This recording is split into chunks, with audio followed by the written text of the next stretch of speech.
Yeah, speaking of Ray Dalio, I mean, he's betting on a recession in the next 18, 24 months. And I mean, is he right all the time? No, but he's got $18 billion based on his methodology. Sure. He called the last one. Right. And it's like you said, it's been happening.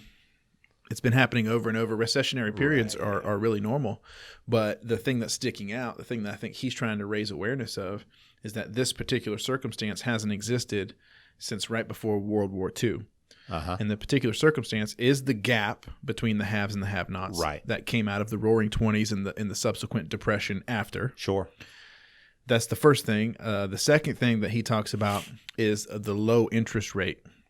Oh, yeah. So this is insanity. So we have the low interest rate. So typically, if we have a little dip or something like that, we want to boost things. We want to make lending easier. We just drop the interest rates. But we have multiple places in the world that have negative interest rates, and we're going to zero. Correct. So our ability to stimulate the economy by dropping interest rates doesn't exist. Right. That also happened in the late 30s. Right. And the third thing he talks about is two superpowers vying for the number one position, which goes back to the China 5G thing. That goes back. 5G is one way that seems to be a little bit transparent, but it's a number of things. Sure. To where people have trade war and the whole thing. Yeah. He also talks about that, about the 3 or 4 different types of war, the trade war, the technology war, and all that kind of stuff. All of it's kind of rising up with China. It's that perfect storm that existed right before World War II. Right.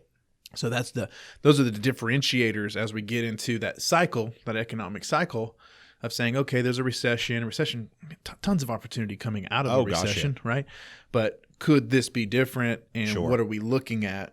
Right. Not being doom and gloom, but knowing that this kind of stuff exists. And if nothing else, you can be aware of the possibility so you could seize the opportunity. I mean, you got to know it's going to happen. Oh, it's going to happen. Period. It's going to happen. And the whole thought that you can prevent it, I think is...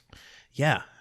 But we are in the largest expansion, or is it the largest expansion in history? Or I don't know. The second largest. It might be the largest now. It's a long one. So when I think of that, I'm like, okay, well, that's saying you blew the balloon up larger than ever before. Right. Exactly. So the air comes out of the balloon at some point. That's right. Faster if you blow it up that long. Correct. Well, the whole goal is, as we know, the way that we've been taught is that you blow into a balloon, you let a little air out, then you can blow in, and it can get bigger than it was the first time. That's right. You let some air out, and it can get bigger, bigger, bigger. It's a cycle, up and down, up and down. But if it's all straight, that's why people freak out when the stock market goes down. It's supposed to go down. Oh, yeah. Like, 20% of the time, 25% of the time? Yeah, so I think about it like a battering ram. Like if you're trying to beat a door down, let's just call it a new record level. Right. Back up a little bit, get some momentum before you hit it that next time. Right. You get more momentum, you have a better chance of busting through and then going to the next door. Exactly. But yeah, it's interesting. It's something to be aware of, I think. Well, you think about it, we go into a time that's recessionary and things are difficult. That's when you're going to see things like healthcare change, I think, pretty dramatically. Or there'll be the chances for it to change pretty dramatically. Yeah. Because you think about it, like, if, let's just say right now, we don't go back to 2008, but it's halfway there or a third of the way there. And so then you have this big divide, and people are losing their jobs. So more and more people are coming off healthcare. There's a populist type idea of more access to healthcare, more ability for people to get healthcare. It's just becoming more of a right. Yeah, I mean, a recession, by all accounts, is the number one threat to Trump right now in his presidential seat, and is vying for the presidential reelection. Right, a recession is bad news for him. Right, and it doesn't necessarily. It's not tied to his performance. Like it's going to happen no matter who's in the White House. Like it's going to happen. One of the points is, though, like how he fixed with the quantitative easing, trying to come out of the last one. Sure. Well, if you do quantitative easing now, like say, okay, well, we're going to buy more of these stocks. Sure. Which makes the people who own stocks wealthier. Sure. They take that money, they reinvest it. Correct. They become wealthier. Correct. And the gap gets wider. Right. And then the companies make more money, but instead of returning it in dividends, they just do stock repurchases, which makes the stock goes up. Yeah, repurchase their own stock. Correct. Yes. Yeah. Yep. And you can't drop interest rates. No. So it's interesting. And if you're finding ways, if you're pumping more, anytime you're pumping more money into the economy, a lot of it's going to be probably finding housing. So housing prices are going up. Mm-hmm. It's now these people are really getting squeezed. Yeah. If you take the median housing price and you track it for the last 100 years, it creates a chart that ebbs and flows, right? And if you create a channel, right, there's a perfect channel this thing creates over the last 100 years. Are we at the top? We're outside the top now. So what happened was you had this 2008 drop down to the bottom of that channel. Then it came up, it touched the top, wobbled a little bit, and then went out the top. And in some places, I get the housing prices haven't recovered. Sure. But the truth is that the median housing price in the United States, now this is all of the United States. Sure. Someone who lives in LA or New York would be like, what? Tell me where that is. Yeah. But the median housing price was like $210,000 or something like that. We're at like $330,000, $335,000 now. So if you look at that chart, man, just think about that. If you make $40,000 a year, how do you can't afford $300,000? No way. That arithmetic does not work. $60,000. So you make $70,000 as a family, like a husband and wife, both working. And you have a $2,000 house payment. Golly. $2,000. So you have to, let's just say $2,500 a month before taxes that goes towards house, before utilities, just paying your mortgage. And so what is that? $30,000 a year? $30,000 a year of your income. So if you have $70,000, $30,000 is going straight to your mortgage. Sure. You haven't even paid your light bill yet. Yeah. You haven't bought any groceries or gas. No transportation. Yeah. I mean, you think about it. I really do want to live in, I don't want to live in a world or in a country where everything is given to everyone. Mm-hmm. I don't want that, right? But at the same time, I don't want people in the streets either. You know, it's just hard. There is no good answer. Right. You know, because you go, well, they just need to get off there, you know what, and just work. Mm-hmm. Well, sometimes that's true. Yeah. That's the answer. And sometimes it's a lot more. It's 90% of the time it's more complicated than that. Yeah, blanket statements are hard. Yeah, I know. Because you can always find the example of one or the other. I know. And yeah, there's plenty of people not working hard. There's plenty of people not trying. Gosh. There's plenty of people not seizing the opportunity. Correct. You talk about the education and the availability of information. Yeah. There's people who are using YouTube to look at cat videos. You joked about that versus learning a new skill or a new trade. Right. Or learning how to be a brain surgeon. You can learn how to be a freaking brain surgeon online right now. Surgeons are doing that. Like that's where they go to learn. Oh, that's a good idea. Exactly. I'll do that on my next brain surgery. And people are watching prank videos. Yeah. They're spending their time consuming prank videos versus a marketable skill that contributes back to society. Right. And then other people are really busting their butt and they don't know where to put their efforts, but they are working 70, 80 hours a week. And unfortunately, that the wage that they're getting for their manual labor job isn't enough to even afford a median household or a median, median price of a house in the United States. That to me is messed up. And I mean, historically, I've always been the guy that went, come on, just work 2 jobs, just work 3, just work 4 jobs, because that's what I would do. But as I've gotten older, that's just not everybody. Everyone's not going to do that. Now, I'm not saying that. Now, would it piss me off if I go into that guy's house? He's got a 50-inch TV. Yeah, that ain't right. We don't need no Obama phones. We don't need none of that. We don't need no iPhones. We don't need all that. But good grief, there's got to be but at the same time, we got to be able to do better for. I'm aware of a situation of a family that it's just pretty tragic. Like their life circumstances that they're in, it's just pretty bad. And you could argue that some of it was due to their decisions. Yeah. But you could also argue against it too. Mm-hmm. And I don't know. It's a hard thing from a societal standpoint to try to make that decision of, I don't know. Like how much money do we want to spend is really what it's going to come down to. Yeah. So that's the trick is it's a case by case study. Right. And it's different for each person. But when you make legislation, it applies to everyone. Yeah. So you're putting this blanket over everyone. Right. When all of their cases. It's not going to work. They're subtly different. Yeah. They're subtly It's not going to work like work meaning in every case. Exactly. And there's criminals in government. There's criminals in corporations. There's criminals up the street. There's criminals in churches and criminals in schools. Criminals in this room. Yeah. That guy, right? Yeah. Him?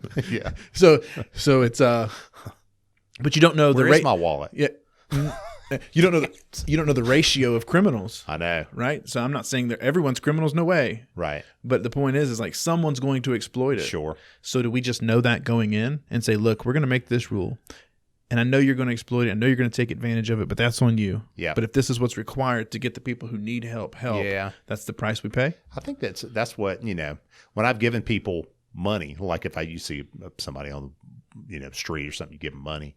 Some people will go, well, don't give them any money. They're just going to go buy, a beer with it or liquor with it. Or it's none of my business, though. Yeah. Some will. But some will. You can't guarantee that. Yeah. How do you know which one? Yeah. Even the do one you really that want to be that person? Yeah. Take the religious stuff out of it. But do you really want to be the guy at the end of your life who's like, man, I feel really good about the fact that I stiffed all those people on the streets? It's like, is that really what you want? Right. If they do that, who cares? But, focus on you. Are you better because of it? And I don't know if that extends to a society or not. I know those Norwegian societies are pretty damn happy. Like the happiest people in the world. Right. On the earth. Yeah. Yeah, and there's this idea, and I've said it plenty of times, like contribute to society. You need to contribute to society. But what if the society you're contributing to is so corrupt? What if the certain areas of the society that you're contributing to aren't aligned with what you want to? You see what I mean? So contribute to society, but you're like, I'm contributing to this machine.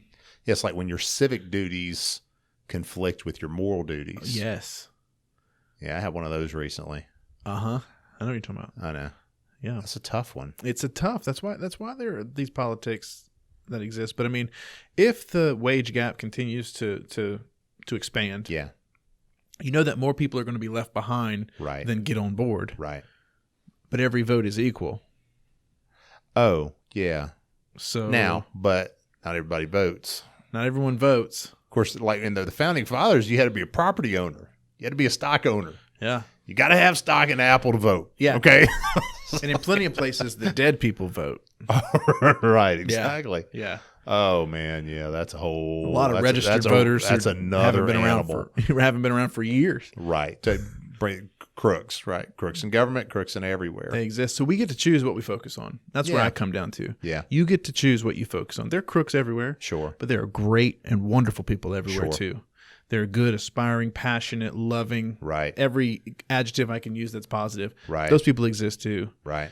And I can fall into the trap very easily of focusing on just the bad. Sure. Without balancing out with. Right. Is it worth it? Is it worth, if you pass legislation that someone, I don't know, but if you pass legislation that someone exploits, is it worth letting them exploit it to benefit this person that's worth every dime? Sure. Yeah, I mean, it's very easy to go, no. And then you go, okay, that person's your mom. Ooh, now it changes. Well, maybe. That person's your son. That person's your... Right. That person is a veteran that came back with PTSD and both his legs missing. Right. And can't afford to live in a decent home. Correct. And they're just messed up mentally. And we don't, exactly. Yeah. That's where it gets very complicated. So, I don't know. I mean, I'm certainly not a socialist, but I go, God, we got to be able to find a way to do better. We got to be able to stop focusing on tweets at some point and actually do something. Because you think about, we're in the largest expansion, right? The second largest, whatever. Mm-hmm. And we can't afford to do these things, right? There's never going to be enough money. Yeah. There's always going to be, there's always going to be a competition, whether it's in my own household, my own wallet, or somebody else's. Exactly. It's always going to be. That's a personal lesson and a social lesson. Correct. There's never enough money. Correct. And what you don't want to do is get to where it's so bad that the people on the bottom end of it just come take it from you. That's a problem. Because that's when you go to get in your car, right, and someone takes your car, right? They just beat you in the head and say, I was waiting on the government to give you a car, but I figured I'd just take it. Yeah. Yeah. Yeah. Your front door is held by a deadbolt that's this big. And so, I've kick that in and eat your food out of your refrigerator. And I have a friend that he said, well, I got a solution for that. I said, when you get robbed in the Walmart parking lot, he said, well, I have a concealed carry permit. I just kill that person on the spot. I said, okay, what about your daughter? She? Yep. No, she doesn't. So she's the one who gets robbed there. Mm-hmm. There's benefits to having a civil society more than you can't boil everything down. You don't want to go that way. The value of your portfolio and how much cash you got in your wallet. The best martial artist, just as an example, the best martial artists in the world say that the number one thing you should do is avoid a fight, avoid violence, avoid conflict. Right. So to your point, if there's anything you can do to avoid those bad scenarios, that's more favorable than going down that road. Yeah, totally. 100% of the time. Knocked it out. Good, man. Now you just do this. Yeah, I like that. You want to turn yours off?